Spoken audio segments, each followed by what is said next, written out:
What up, y'all, man? It's your boy, Funkadelic Jones, a.k.a. Mr. Funky Love Jones in the house. Welcome to the Ghetto Wealthy Show, man. We kick straight facts and always talk today's mathematics, man. Before I get started, though, make sure you guys like, comment, subscribe, man. Tell your mama and Bobby, everybody run that thing up, man. I'm trying to keep it, man, we keep it honest, we keep it real on this show, man. Kobe, got you, Lord. Ooh, wee. Now, let's get funky with it today, because today's topics is inspired by current events. Micromanage. Now, I know what y'all thinking. Funky, why are we talking about micromanage? Who the hell likes micromanage? Who the hell likes to be micromanaged? Well, I can tell you now at the job, we are officially under micromanage. Now, there's some pros and cons of I can understand why exactly we are going this route, but I think the cons kind of outweigh the pros in this situation, right? Because let's be 100% real. Micromanage is never a great thing. Micromanage is when you start losing your team support. Micromanage is when you start, like, that engagement of the team that you're looking for, you don't have. Micromanage is you wonder why now people don't want to do the job. Micromanage is now when morale goes low. And I can tell you right now, the way the team morale is now, it's going from low to lower. I mean, truth be told, it's going to be at its lowest because you're now trying to micromanage. Now, I guess for me, they always put me as the most senior security guard, I guess, because I was there since the building opened. So I guess they look at me as like the plateau, hey, you have the most responsibility. We look up you to do this. But at the end of the day, if you do all those things for me, just know my voice is always going to be the most powerful as though. And that don't mean always agreeing with everything you say. Because at the end of the day, you didn't want my help when you came on board, but now when your back's against the wall, your other partner is gone because he needed a mental break, right? Like your manager just essentially your partner, the other manager that we have, essentially said, you know what, this is getting too much. I would take 2 months off, leave of absence. So you got this dude in here carrying the ship by himself, pretty much sinking the ship by himself, and you gonna tell us, yo, I'm gonna need your help. Why would you need my help? You don't need my help for anything else, but now you need my help because you have no help. And I guess they're hiring the other guy's replacement, or he gonna be a temporary to get him some help or something like that. Guess what? I don't know what you already told the man. I don't know what it is, but understand this: he may be new, he may be coming in, but I'm gonna see what his flow and what his vibe is. Because when you first came on the squad, when you first took over as a new manager, you didn't introduce yourself to anybody. You ain't shake your hand and say, well, what's your role and, what do you do? And how most managers, how most new managers, when they get into a new building, they just, for the first, I think, week or two, they're silent. They're literally just watching. They just looking like, oh, okay. Because they're taking mental notes. Because now they're trying to figure out what needs to change, what can he keep, okay, who can he depend on, who can he talk to about this, like all these different things, right? That's what managers do when they first come in. They just sit back and just be like, okay. Oh, yeah, we need to go ahead and change that. Okay, cool. So all change is not bad change when you get new management. But when your first idea is to say, hey, I'm going to come in and micromanage. Now that it's officially it's your show, you're going to try to micromanage. Let's be real. Not only have you managed to piss your team off, you pissed the other building that's next door to us off. You pissed the people at the truck lot, the ones that get to bring the deliveries in. You pissed them off. Like, at this point, brother, it's nothing more I can say to you, because at this point, manager or not, I'm not in here to kiss your ass. I'm not afraid of no manager. I'm not afraid of no manager, supervisor, CEO, none of that. Disrespect is disrespect. You feel me? I'm not biting my tongue for nobody. So if I get on your shit list, as we call it, guess what? I'll be on that list proudly.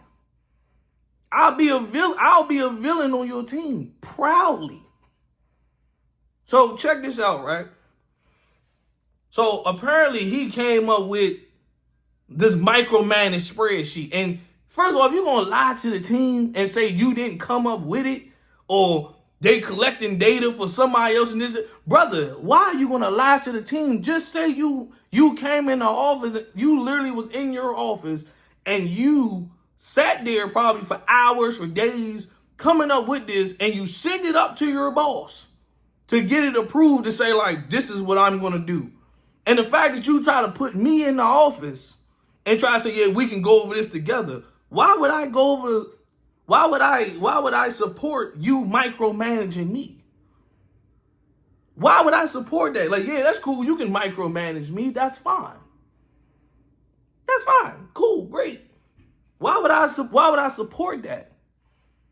So Thursday last week, of course, a coincidence is on my shift, because the three girls I got on my shift had been problematic. He gonna say, "Oh, we're gonna launch it on your shift." I was like, "Wow." The level of petty. But see, here's my thing though. Instead of just holding them accountable for their actions, I'm gonna penalize the whole team. It's literally them three, and there's another lady. Penalize the four of them and keep it moving. You want to penalize the entire team, and then you're going to send out a note on our little security message group. Say, hey, starting now, I'm going to roll out the scheduling, the breakdown of what you're supposed to be. He got it broken down hour by hour of what we supposed to be doing. Like, at this point, excuse my language, but you basically, in a sense, telling somebody when they can eat shit and piss at this point. Like, you literally, like, 3 o'clock, you supposed to eat. 4 o'clock, you supposed to use the bathroom. 5 o'clock, you supposed to do this. 6 o'clock, you supposed to do this. So, like, that's how he got it broken down. I'm like, you can't control what somebody does for a 10-hour span. And then on top of that, being security, things change on a day-to-day. So I got to explain to you, hey, we had a medical emergency at 6 o'clock. This is why I couldn't get it done. Hey, at this time, like, this happened, and I couldn't do this at 9. This happened at 4, so I couldn't do this at 4. Like, why am I doing all that? So I guess you got to realize when Micromanage coming out, I guess he already getting his feedback about it.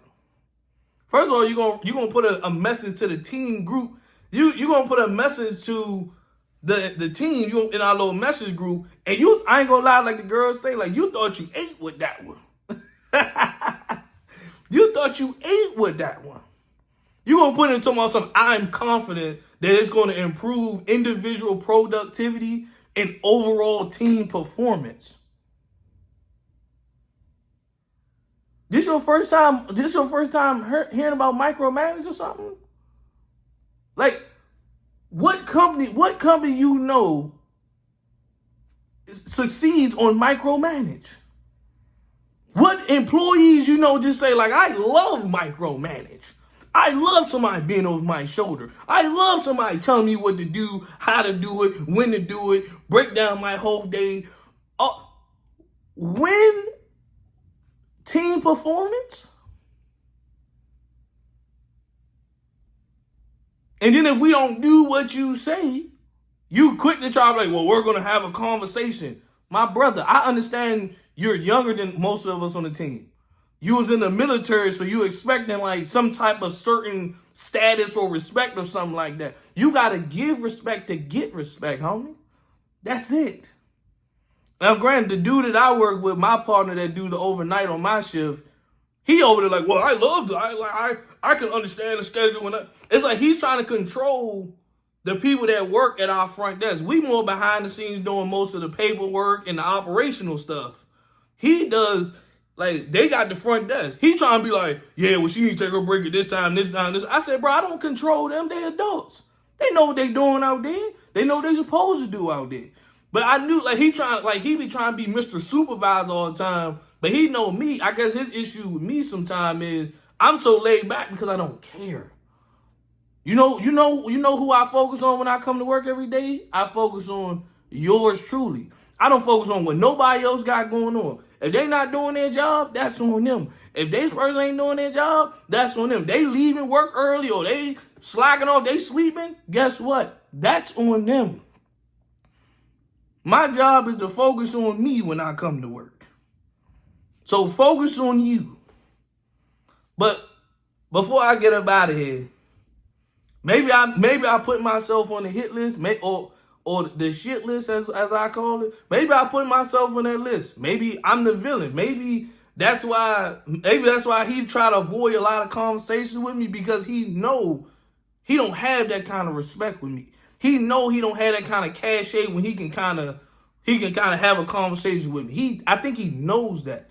So last week before he left on Friday, right? He said, yeah, I've been getting feedback about it, about the whole schedule breakdown and stuff like that.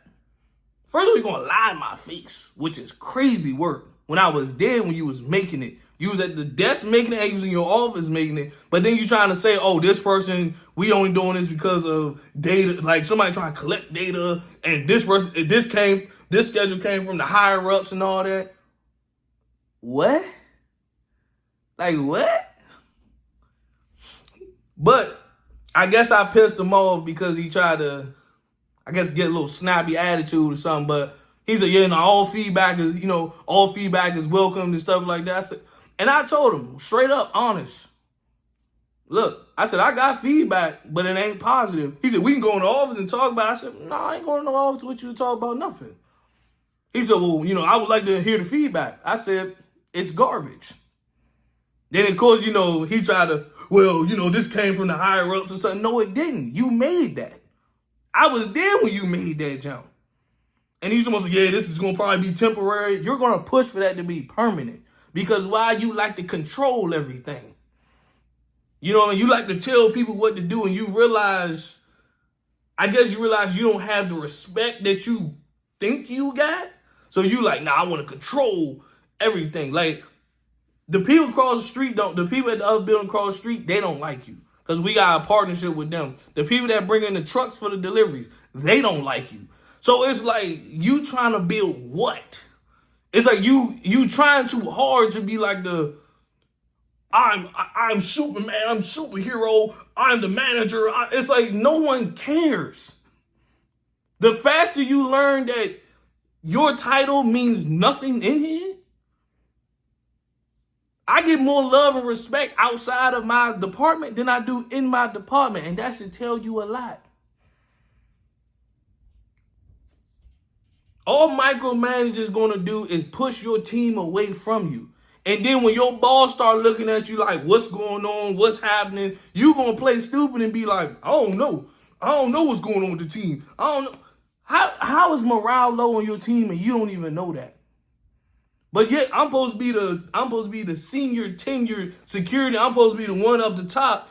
I'm supposed to be one you can come to and be like, hey, like what's going on out there? I noticed the team ain't. I know, you got a lot of influence on the team. Like, what's going on out there? You want me to be, it's like you want me to be your lapdog and try to feed you information. Newsflash, homie. Not giving you that type of information. All right? Because right now, it's sink or swim with you, brother. And right now, you sinking. You sinking. You sinking your whole team. You sinking your whole department. But you want my help for what? Am I the bad guy? Hell, I'll be the bad guy in this situation. You trying to kiss up to the bosses, make yourself seem like you doing a fantastic job? You better hope and pray they don't ever pull the whole team to the side and ask us individually how we feel about you. Because then it's really, you going to be in that joint biting your nails. You going to be, I wonder what they saying about me. I wonder what they saying about me. You going to try, and the director going to be there? The director going to be there today? The senior director, which is headquarters? Imagine if people start like going off and be like, she like, oh, your team don't like you too much, do you? So you got two choices, brother. I can't tell you what to do before I get out of here. Either you need to fix your team or you need to go somewhere else. Because you ain't got no team behind you for real. You may got one or two people. You got the girl, she kissing your ass because she trying to get something out of it. But when she realize you ain't gonna give her what she thinks she getting, oh, she gonna turn on you as well. And me? Well, brother, you already know you ain't getting no support on this side. But what can I say? I'm just done. I'm just me at this point, man. It's your man Funkadelic Jones. Back in the holster. I'm gone, y'all.